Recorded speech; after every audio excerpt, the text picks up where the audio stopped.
নমস্কার বন্ধুরা, মাম্পিস রান্নাঘরে সবাইকে স্বাগত। আজকে আমি হাজির হয়েছি চিংড়ি দিয়ে কুমড়ো শাকের ঝোলের রেসিপি নিয়ে। এইভাবে একবার এই শাক বানিয়ে দেখবেন, গরম গরম ভাতের সাথে খেতে দুর্দান্ত লাগবে। রেসিপিটি ভালো লেগে থাকলে বন্ধুদের সাথে শেয়ার করার অনুরোধ রইল। তাহলে দেখে নিন খুব সহজেই কিভাবে ঝটপট বানিয়ে ফেলবো চিংড়ি দিয়ে কুমড়ো শাকের ঝোল।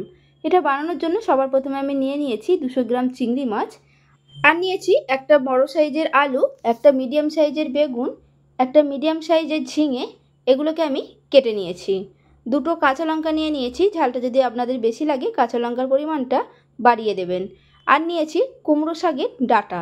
দেখুন ডাঁটাগুলোকে আমি পরিষ্কার করে ছাড়িয়ে নিয়েছি। আর নিয়েছি কুমড়ো পাতা। আমি এখানে বেশি পাতা দিইনি, অল্প পাতাকে কুচিয়ে দিয়েছি। 2 চামচ গোটা জিরে, 3টে কাঁচা লঙ্কাকে আমি মিহি করে পেস্ট করে নিয়েছি। কড়াই গরম করে নিয়ে দিয়ে দিলাম সর্ষের তেল। তেলটাকে খুব ভালোভাবে গরম করে নেওয়ার পর এর মধ্যে দিয়ে দিলাম চিংড়ি মাছটাকে, দিয়ে দিলাম 1/2 চামচ নুন, আর দিলাম 1/2 চামচ হলুদ গুঁড়ো। চিংড়ি মাছের সাইজগুলো একটু বড়ই আছে, আপনারা যদি একটু ছোট সাইজের দিয়ে করতে পারেন তাহলেও খেতে ভালো লাগবে। হালকা করে চিংড়ি মাছগুলোকে আমি ভেজে নিলাম। দেখুন বেশি কড়া করে ভাজিনি, তাহলে শক্ত হয়ে যাবে। ভাজা হয়ে গেছে, এগুলোকে একটা প্লেটের মধ্যে তুলে নিলাম।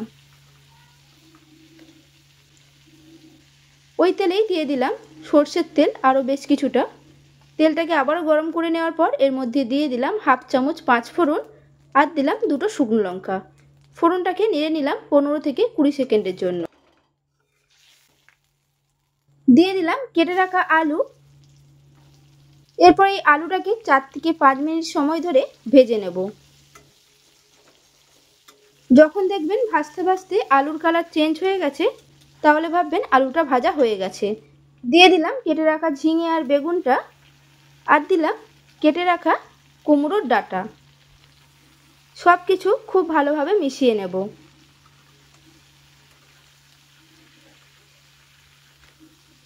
সব কিছু একসাথে মিশিয়ে নেওয়ার পর এটাকে আমি ঢাকনা আটকে মিডিয়াম আঁচে রেখে দেব 3 থেকে 4 মিনিটের জন্য। এতে সবজিগুলো অনেকটাই সেদ্ধ হয়ে যাবে। সবজিগুলোকে আর একবার নাড়াচাড়া করে নিলাম।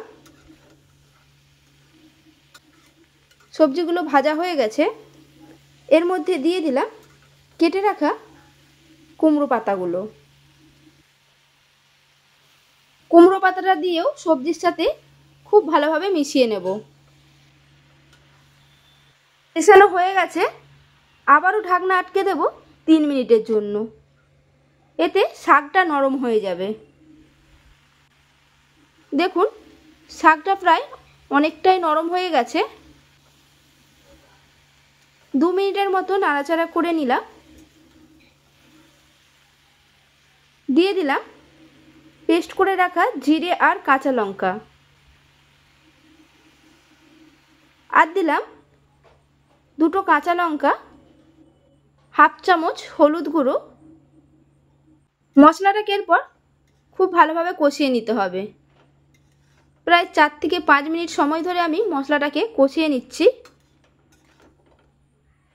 দেখুন কষানো হয়ে গেছে। এর মধ্যে দিয়ে দিলাম জল।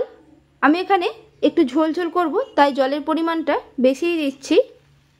আপনারা যদি শুকনো করতে চান তাহলে জলের পরিমাণটা কমিয়ে দেবেন। দিয়ে দিলাম ভেজে রাখা চিংড়ি মাছ। চিংড়ি মাছটাকে ঝোলের সাথে খুব ভালোভাবে মিশিয়ে নেব। দেখুন আলুটা এখনও পুরোপুরি সেদ্ধ হয়নি, আর একটু হবে। আবারও আমি ঢাকনা আটকে এটাকে হতে দেব 5 থেকে 7 মিনিটের জন্য, গ্যাসের ফ্লেমটাকে মিডিয়ামে রেখে।